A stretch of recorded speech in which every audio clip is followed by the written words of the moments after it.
In 2012, when I started Moms Demand Action, about a quarter of all Democrats in Congress had an A rating from the NRA. A quarter of all Democrats. Today, not one does. And in fact, they're very proud of their F rating. And the way that seismic shift occurred, and that is unheard of in politics, is because they saw they had this army that would support them, and they'd never had that before. They'd only heard from extremists who supported gun manufacturers. Suddenly, they had these moms who actually lived in their districts saying, if you do the right thing, I'll have your back. And if you do the wrong thing, I will have your job. And that was a pretty easy choice for them to make.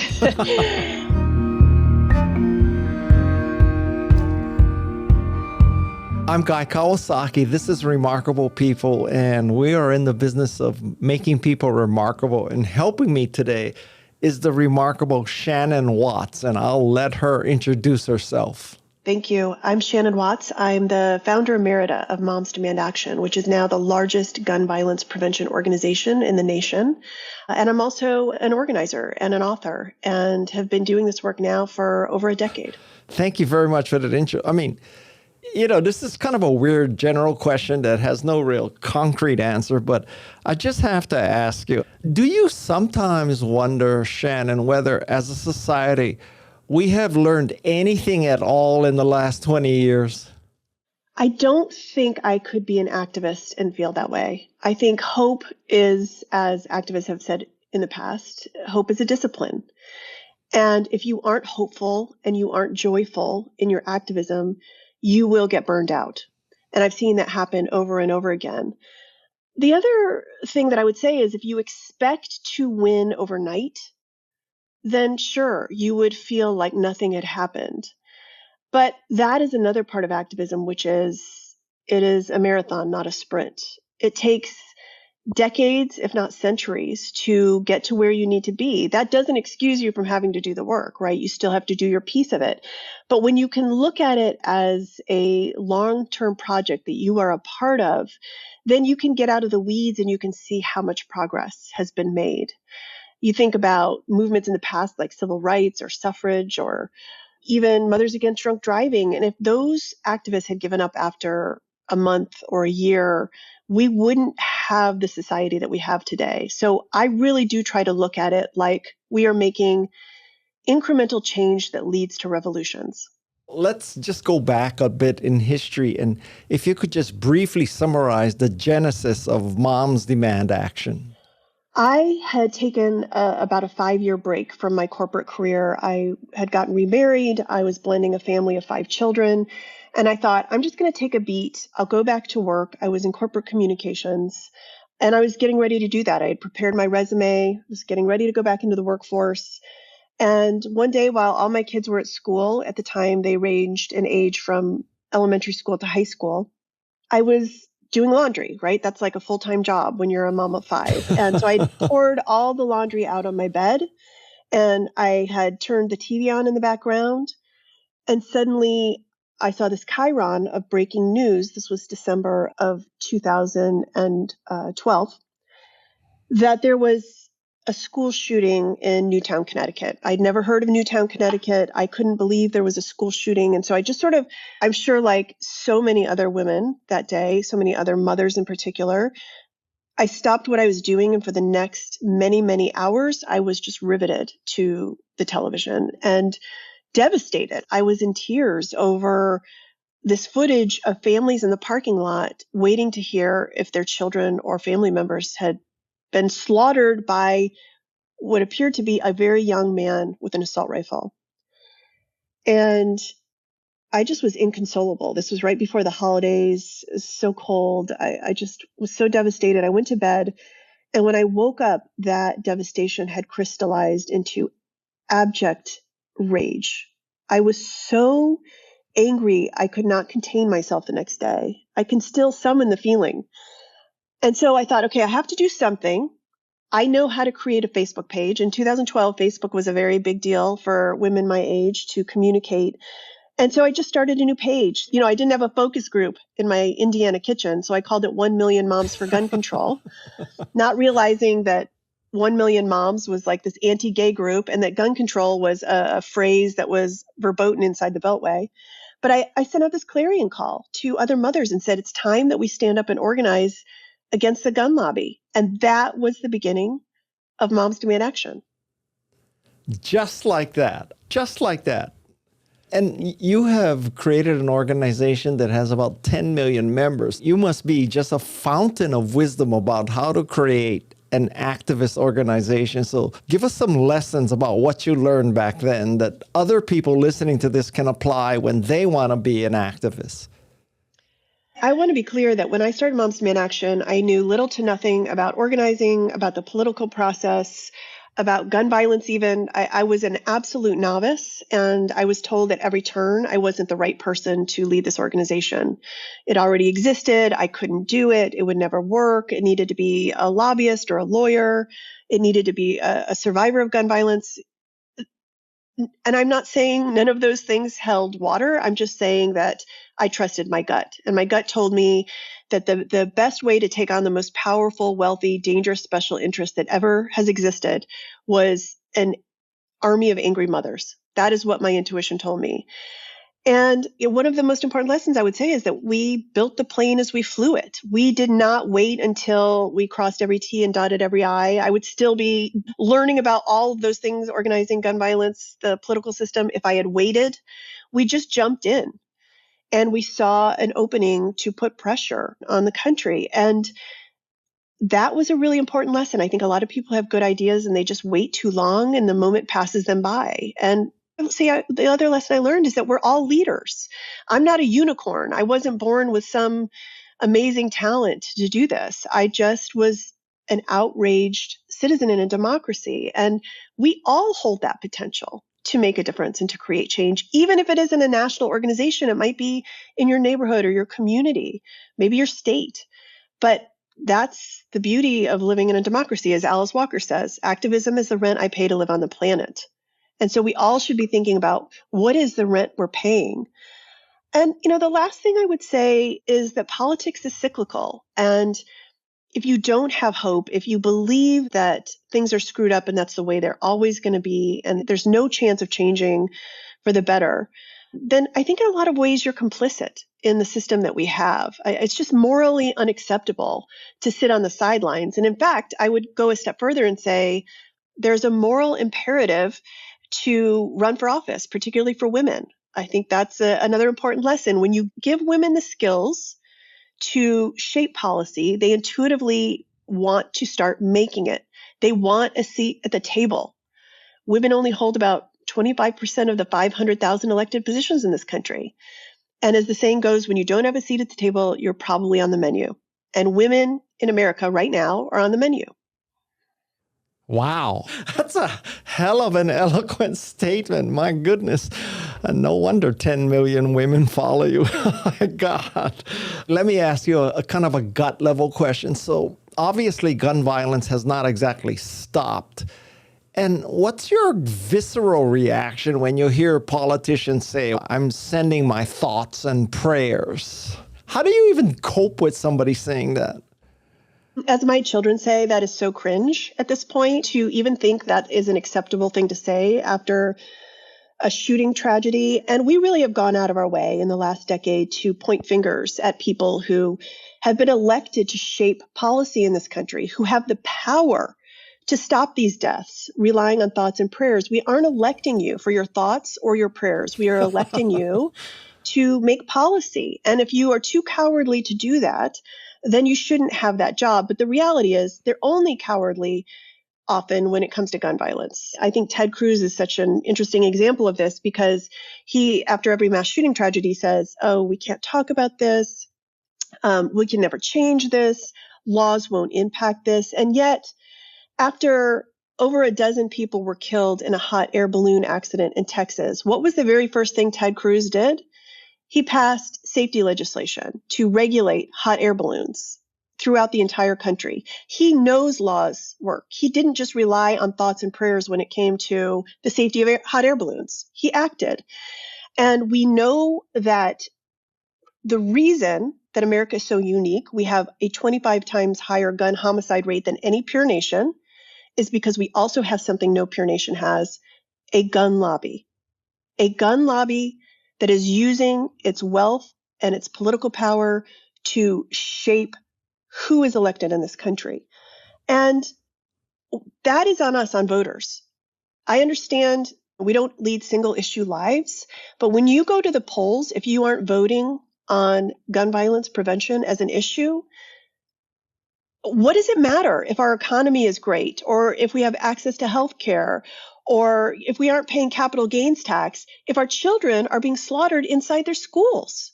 What does any of that matter? And so that is the goal of Moms Demand Action, is to make sure people are thinking about this issue with that lens. There is a certain almost unbelievable irony about Ted Cruz legislating safety for hot air balloons. And yeah, you cannot make that shit up. It's hypocrisy. So, in a perfect world, what does quote unquote good gun safety look like? Are you saying people shouldn't be able to hunt, or there should be no guns at all? Or what's good? What's a win for you? I think moderation is the key to a lot of what ails us in this country. I was raised by a gun-owning father. Both of my grandfathers who fought in World War II were hunters and gun owners. This is not about taking away anyone's rights. This is about regulating the rights that we have. And all rights should be regulated, are regulated. There's no reason for everyday civilians to have unfettered access to arsenals and ammunition, no questions asked. About 90% of Americans agree with that, right? We all can agree, and Republicans and Democrats do, on several gun safety measures that would save lives. First of all, background checks on every gun sale. Right now, federal law does not require states to perform background checks on guns sold by unlicensed sellers at gun shows or garage sales, people who are just selling them, who aren't dealers. Millions of guns are sold that way. If you're a domestic abuser, how are you going to buy a gun? Are you going to go through the background check you know you're going to fail? Or are you going to go to a gun show and get a gun from someone you know doesn't have to perform a background check? It's intuitive and obvious, but this is a huge loophole in our laws. The other policy that almost all Americans agree on is keeping guns away from domestic abusers. Domestic abusers shouldn't have guns in this country, and yet the Supreme Court just agreed to hear a case. Thankfully, they made a decision in the right way, but there's going to be more complaint, and we're going to keep pressuring the boundaries of whether domestic abusers should have guns. So we've gone state by state and passed those laws. Most Americans agree that there should be something called a red flag law, which means if you are a danger to yourself or someone else, you should not have access to guns until law enforcement and a judge can decide whether you should have access to those guns. Those laws are incredibly effective, but only about 20 states have them now. Not everyone agrees, but something like 70% of Americans agree that civilians shouldn't have unfettered access to weapons of war, right? A semi-automatic rifle. If we look at a lot of the shootings in this country, the mass shooting tragedies with major casualties, it's because the gunman had an AR-15.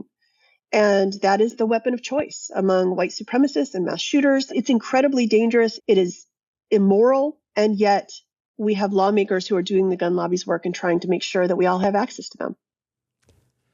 Would you say that at this point, that these gun lobbies and the NRA, what is the arc of their power? Is it peaked? Is it still going up? Is it going down? Where are we right now? When I started Moms Demand Action, our theory of change was we will shine a light on the NRA, the National Rifle Association. And sunlight is the best disinfectant. People will see how corrupt they are. People will see that they are in no ways moderate, that in fact they've become an extremist organization. People will see that they're not spending donors' dollars wisely, and they will move away, and we will win. They did move away. The NRA had to declare bankruptcy. Wayne LaPierre has resigned. They are in a world of hurt, hemorrhaging political power and dollars, right? The NRA was not even invited to the table to discuss recent federal legislation on guns. What we did not account for in 2012 was that all of these other gun groups that were even more extreme than the NRA, that were to the right of the NRA, would pop up at a federal level. And then, in fact, guns would become an organizing principle for the right wing. Guns are a way to get young white men in the door, to give dollars and to volunteer. And then they use those new volunteers and excite them around a whole host of issues that have nothing to do with guns, right? And who could have predicted that? But now that is another, when you talk about the stranglehold that the gun industry has on our political system, and you have to undo it finger by finger, that is a finger that it'll be interesting to see what happens next. And maybe when we break the MAGA fever, we will break the gun extremism fever. And pray tell, what happens if we don't break that fever? What happens if Trump gets elected? What happens if the Republicans control Congress? They already control the Supreme Court. Then what? I think you can see exactly what's going to happen in states like Tennessee. Tennessee has a Republican supermajority made up of gun extremists, meaning these lawmakers, almost all men, many of them, most of them white men, who have bought the whole gun lobby rhetoric hook, line, and sinker. They actually believe, it's not like they're just doing this now because it's a political prop. They have bought into this idea that guns have more value than their constituents. And so when there was a shooting at Covenant School in Nashville last year, there were Congress members and state lawmakers who wouldn't even talk to the survivor families. They had no interest in showing compassion or concern. And when women from both parties, Republicans and Democrats alike, rose up, mothers who were terrified, not just by what had happened, but by also their lawmakers' inaction in the face of this tragedy, what did that Republican supermajority do? They dragged women physically out of the galleries in the State House for having signs or wearing shirts that protested gun violence. I mean, this is how authoritarians behave. This is the decay of a democracy, right? That's what all the signs coming out of Tennessee are. We have a choice in this country. That's the way we're going, or we're going to go back toward what Kamala Harris and Tim Walz are working on, which is both of them in their own right have passed gun safety legislation and want common sense laws in place. But to your question, if that doesn't happen, if we continue to move right, Tennessee is a harbinger of what is to come.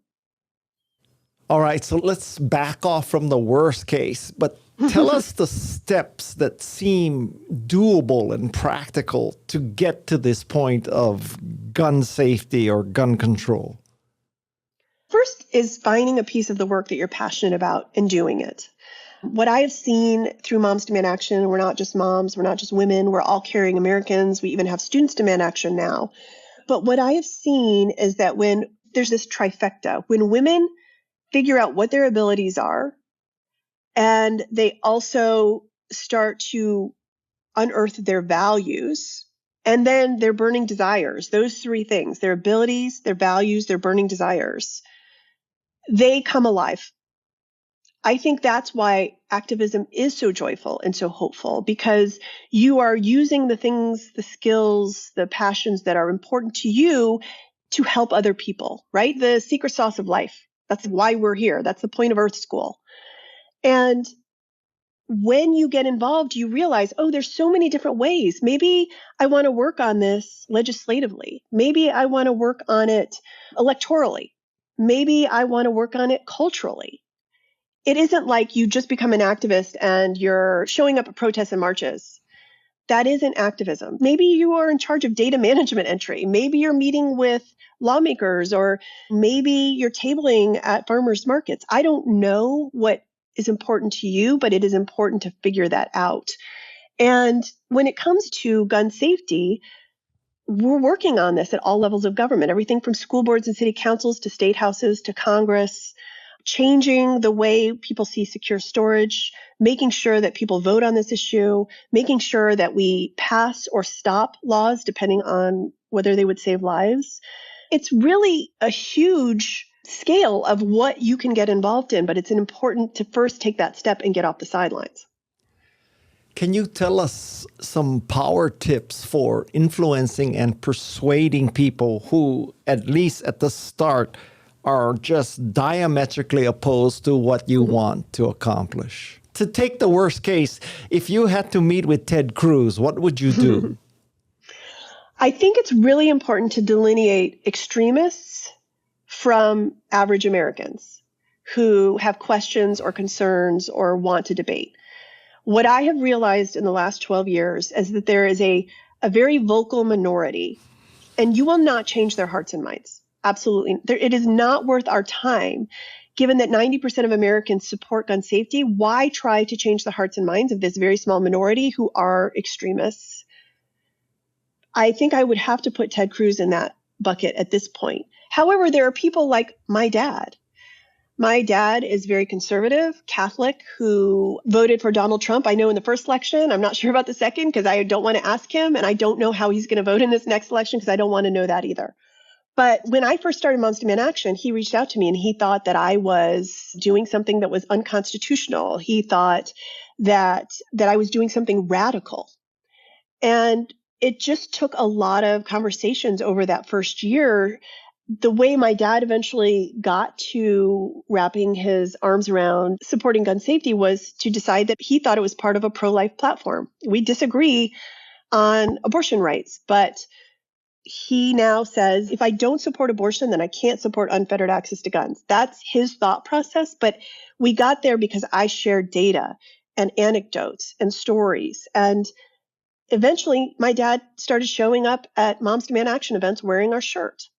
And that is, I think, the importance of discussion with people who probably agree with you on some things, but not on others. And that's democracy. And I don't know if I'm incorrectly assuming this, but why do you not feel that you should convince your dad not to vote for Trump? I mean, you're an activist, right? Yeah, and I have laid out my case. Maybe my dad is an extremist when it comes to that. I've had to have my own reckoning with whether my dad has some misogyny in him. I have certainly tried, but I worry that if I know how he voted in the last election or will vote, that I would have a difficulty continuing those conversations with him. I want to continue the conversations, but I'm not sure I'm ready to have the proof that those conversations are fruitless. Fair enough. Fair enough. Do you, generally speaking, as a political force, do you believe that moms have now arrived as a force? Oh, absolutely. I mean, it did take a while. In the early days, even Democrats did not want their pictures taken with Moms Demand Action volunteers. They wanted nothing to do with our red shirts. And the more power we gained, the more we started to organize state by state, the more they were thrilled to have these volunteers in red shirts show up to support them. In 2012, when I started Moms Demand Action, about a quarter of all Democrats in Congress had an A rating from the NRA. A quarter of all Democrats.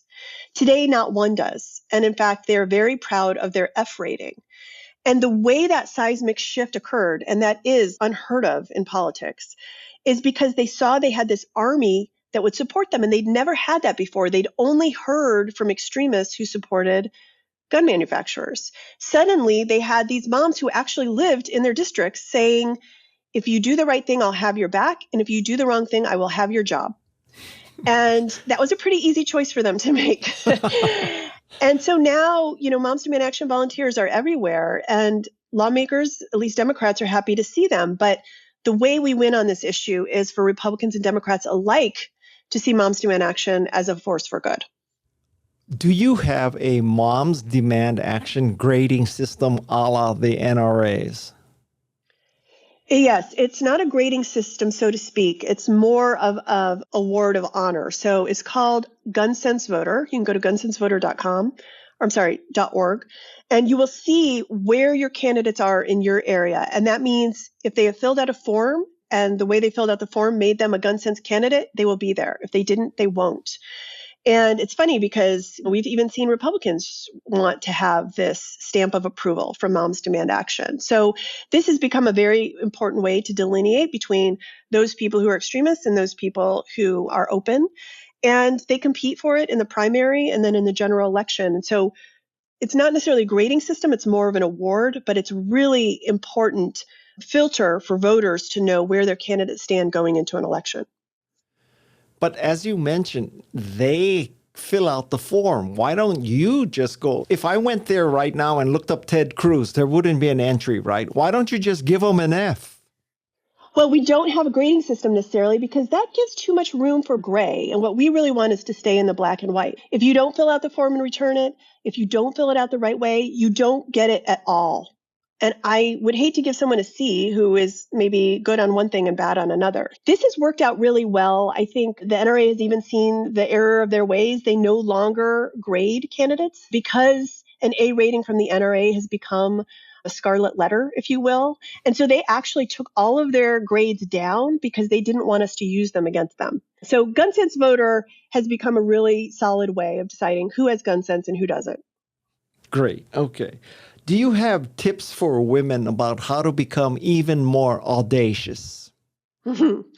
I do. I really think women, especially middle-aged women, underestimate how much power they have and how much wisdom they have.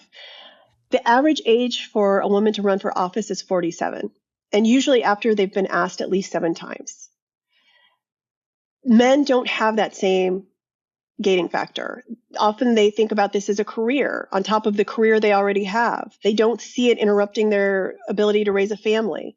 And so I would love to see women exercise those leadership muscles earlier, but also to understand that they all have that within them. Again, this idea of what are your abilities, what are your values, and then what are your burning desires, and how do you keep that at the forefront of your life throughout your entire life?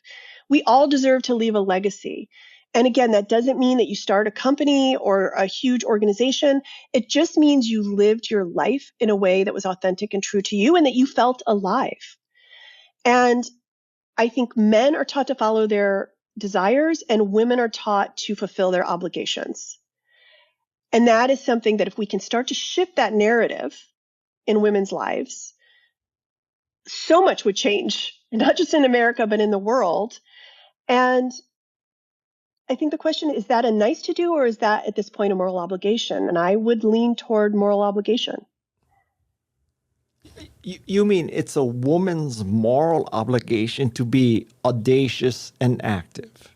Yes, I do. I tell women, I appreciate that you might think about running for office, but you actually have an obligation to serve because women have not had power and therefore they have the ability to heal what is wrong in this country. And I don't care if it's dog catcher or county sheriff, like just find a position that is open near you and run. And I think the same can be said for being a leader or for following what you find fulfilling. Think of it in that way, and it is more likely to happen than to put it on the back burner and act as though coming alive is something that you can do maybe when you're 75 and you have nothing else to focus on. That's just not the way men live, and women shouldn't either. And let me be a devil's advocate for a second. So let's say I'm a woman listening to this and I'm saying to myself, yeah, I would love to be active, honey, but I'm a single mom with 3 kids and I'm holding down 2 jobs. And now you're telling me to be an activist. Like, what planet are you on? But I think it depends on how you define activist. If you take a half hour out of every week to reach out to your lawmakers, to express yourself, to follow something you're passionate about, to make a plan, to start to make some of those burning desires come to fruition, you're an activist. Maybe we're setting the sights for what is an activist too high. This is just about staying involved. And I understand. I mean, I recently had a conversation with a woman in Missouri who moved to Missouri after Hurricane Katrina, a Black single mom who struggled to get on her feet. And she has 3 kids now, and she was just elected as a state rep in the state of Missouri because she was so outraged by the things that her opponent was saying in public, and also because no one else stepped up. And at the very last minute, she decided to enter the race, and the whole community came together and elected her. I hear stories like that all the time. I just think we are afraid of doing the thing. Women are afraid of doing the thing that they want to do so badly. And that's what we have to unlearn. Have you, or I'm sure you've given this some thought, but perhaps you could explain to me and my listeners, in a sense, what's with white men? How can they think they're the victims and they're being impinged and they're losing their rights? In what alternate universe are we supposed to feel sorry for them? I have to say, I don't know the answer to this question because I struggle with it too. I feel like I'm constantly barraged with messages that I should feel bad for white men. I'm not sure why. The question isn't like, why are men doing this? The question is like, why aren't men fixing this themselves? Why are they looking to other people to make things better for them? And I'm not even sure I understand what the problem is, honestly, because they have amassed all the power and all the money. And I think anytime there's a shift in demographics or power, you're going to have those people feel like they're being oppressed in some way. And I just don't have patience for that. Now, let me say, I say that as a white woman. And I have learned so much along the way. I only got off the sidelines because I was afraid my kids weren't safe in their school, not even paying attention to the fact that kids were being shot in communities 30 miles from where I lived for forever, and that Black women were doing this work with very little attention.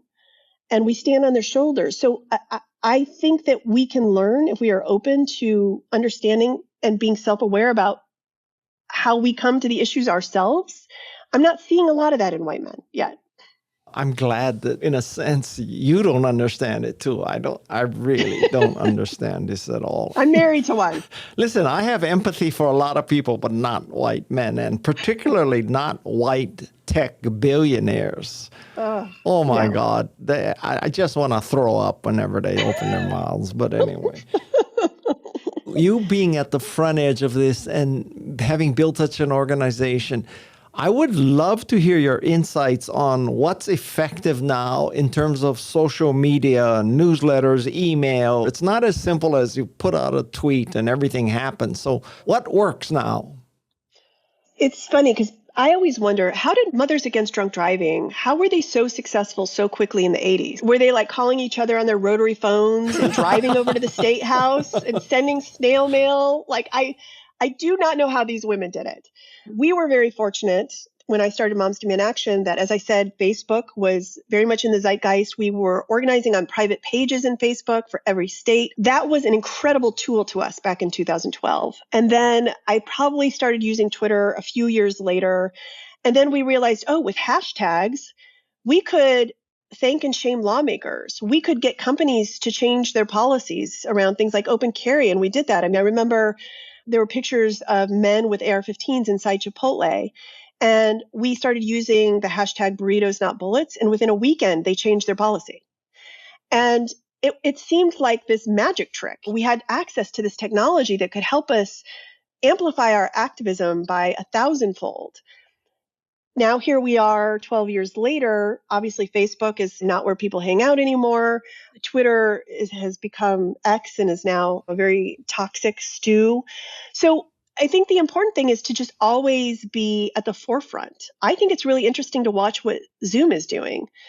And when the pandemic started, we started organizing on Zoom and realized it was a really important way for volunteers to have that lifeline to one another, not just to be activists, but as human beings. And then recently, after Kamala Harris became the presumptive nominee, I saw Black women and men having these Zoom calls. So I tweeted, will white women have one too? And lo and behold, within 48 hours, we organized the largest Zoom in history that raised $11 million in 2 hours. So I think Zoom could definitely be part of the new political landscape. And it's just really important to be at the forefront and to be watching for whatever you can use as a tool to change opinions. So let me rephrase the question. If I'm a woman and I want to become active and change the world like this, are you saying that the top tool is Zoom? But on the flip side of that, are you saying don't bother with Twitter, don't bother with Facebook anymore? What's really tactical? So I'm on Instagram because I'm too old for TikTok and I am tired of Twitter. So I'm on Instagram and there is a lot of organizing going on there. I think it's a really important platform right now for activism. They're trying to change the algorithm so that political content doesn't pop up as easily, but that still seems like a place to be. I do think Zoom is a place to be. There are a lot of Zoom calls that are raising money, organizing people all across the country. I do think that's a good tool to use. One thing that we're doing every Wednesday between now and the election is having a Women Wednesdays for Harris call, where we teach people who Zoom in different ways to be activists, whether it's relational organizing or registering people to vote, learning how to tell their story and have a conversation, which you asked me about earlier in this conversation. How do you tell your story? How do you persuade people?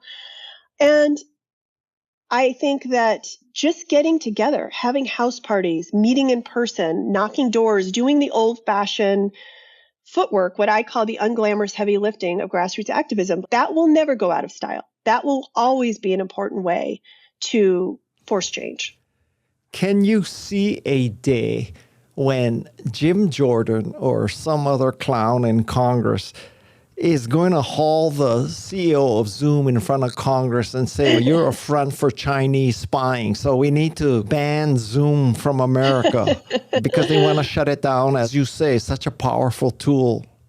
Yeah, it'll be interesting. Zoom just said after we had the biggest Zoom call in history that they were expanding their ability to have up to 1 million participants. That is pretty astounding, and I haven't seen Republicans be able to use this tool yet. Now, if they can figure it out, they won't ban it. But until then, it's probably in jeopardy. If you see what they did to the CEO of TikTok, what's the difference, right? Yep. Okay, so now let's fast forward to today, and please explain what you are doing for the Harris-Walz campaign.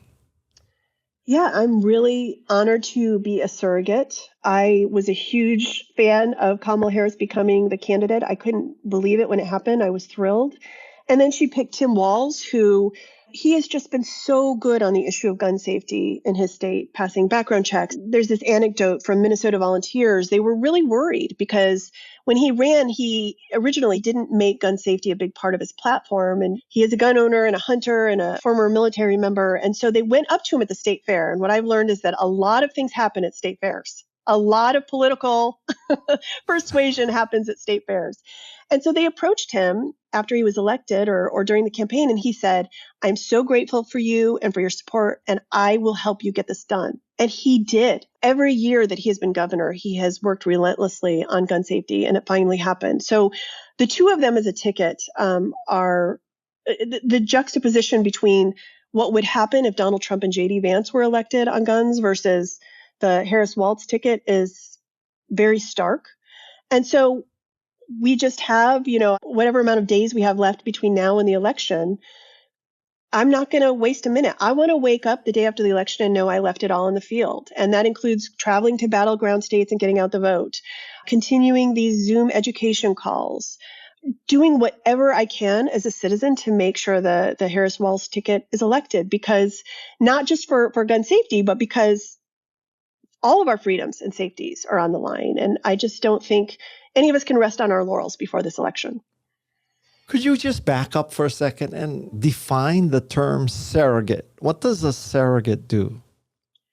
It's someone who represents a campaign because they can't be everywhere. So if I can be on a Zoom call, if I can travel to another state, if I can do something where I live, I'm going to have a fundraiser for Kamala Harris at my home featuring the historian Heather Cox Richardson. If there's anything that I can do to be supportive of the campaign, to give them more arms and legs, given my profile as an activist, I will do that. So are you officially recognized by the campaign as a surrogate? You're on their website or something? We have surrogate calls where all the surrogates get together and give each other updates. How does one become one? That's a good question. I think because I have a high profile and a lot of followers, it just made sense. And so they reached out to you. I was invited to be on the surrogate calls. And I think because I had the Zoom that was just so overwhelmingly successful, it got a lot of people's attention. If anybody out there is listening who is in charge of surrogates, call me. Excellent. I'll be there for you. I will tell them. You tell them. You tell them that unlike the other assholes in Silicon Valley who are primarily concerned with the tax rate and making crypto successful, I don't give a shit about either of those two things. I just want to preserve democracy. And if I lose all my followers and everything else, tough shit. Like you said, I want people to know I left it on the field too. I like a surrogate with a salty vocabulary, personally. You do? My kind of surrogate. Oh, I love it. I love it. Oh, because backing up about 5 minutes, and I'm afraid Madison's going to give me a lecture after I say what I'm about to say, but when I asked you this question about what's with white men and how they're victims and all that, I can actually show you that, and not that you could read it, but these are my notes. And the actual question that I had on this piece of paper is, why are white men such pussies? But I said, no, guy, you shouldn't ask that. That's very crass. That's very not pleasant. You got to stay away from that. But it's succinct. It's succinct.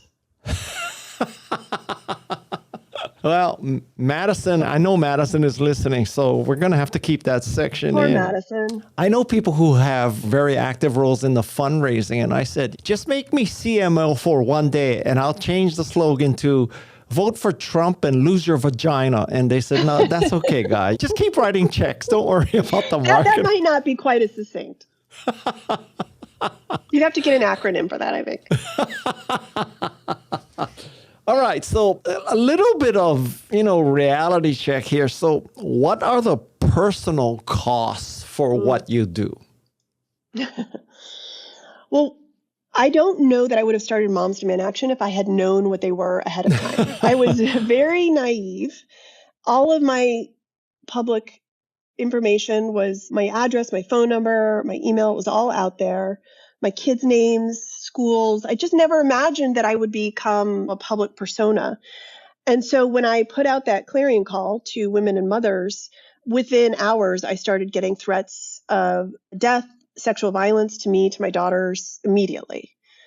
And it was coming in on text and on calls and on emails and eventually even to my home directly, to my kids at school, to my kids online. And it was really scary. I can remember early on calling the police department where I lived in Indiana, and they dispatched an officer to my house. And when I told him what was happening, he said, "Ma'am, that's the price you pay when you mess with the Second Amendment."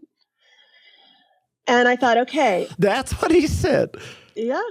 I'm either going to have to back down or double down. And my personality is such that I doubled down. And I decided I wasn't going to spend however long I was an activist worrying every day about these threats.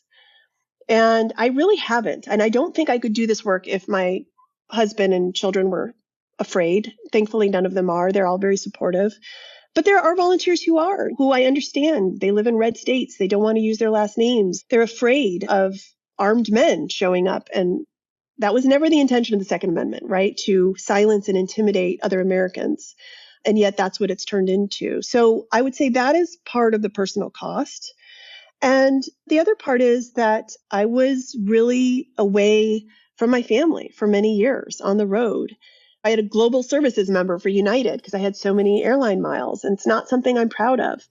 But I get asked a lot by other volunteers, other mothers, should they feel guilty for the fact that they're activists or that they're focused on something they're passionate about? And now I'm on the other side and all my children are grown. They're all adults. And they never say, "Oh, Mom, I can't believe you didn't go to that soccer game in September of 2010, or why weren't you at my play rehearsal?"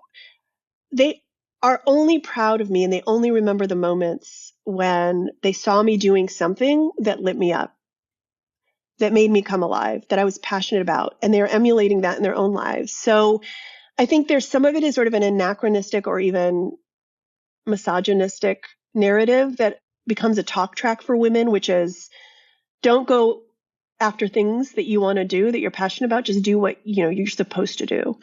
And I guess what I'm saying is that I just at some point refused for these things to be personal costs and just saw them as concessions that I was going to make to do what I knew was morally correct. Did any of the threats come close to becoming true? Did anybody show up, or did anybody accost you physically? Or is it basically just digital threats that, for all you know, is 16-year-old kids sending you these text messages and emails? I think it's mostly older white men who still live in their mother's basements. That's the image I have in my mind. However, I have had to file restraining orders from people who kept coming by my house or putting things in my mailbox. I remember during my book tour, I had a book come out in 2018 called Fight Like a Mother. And we were in Denver, and my kid happened to go to college in Denver at the time and came with me to this event and saw security dragging this man out, this armed man who was there to threaten me, right? So there were some scary moments along the way, but for the most part, and I also want to be clear, it's not just me, right? Our volunteers show up at the State House, I can remember in Virginia, and we're confronted by men carrying AR-15. So it's something that when you get involved in gun violence prevention activism, you realize you're going to encounter. For me, it just made me realize why my work was even more important. May I digress for a second and tell you, as one author to another, your title, Fight Like a Mother, is just a great title. Thank you. I love that title. Oh, that's because you like to swear and you know what the next word would be. And did you come up with that title or some enlightened editor? No, yes, it was something that we were saying. Vote like a mother, fight like a mother. It's like we were using the mother moniker. My hat's off to you. That was a great title. Thank you.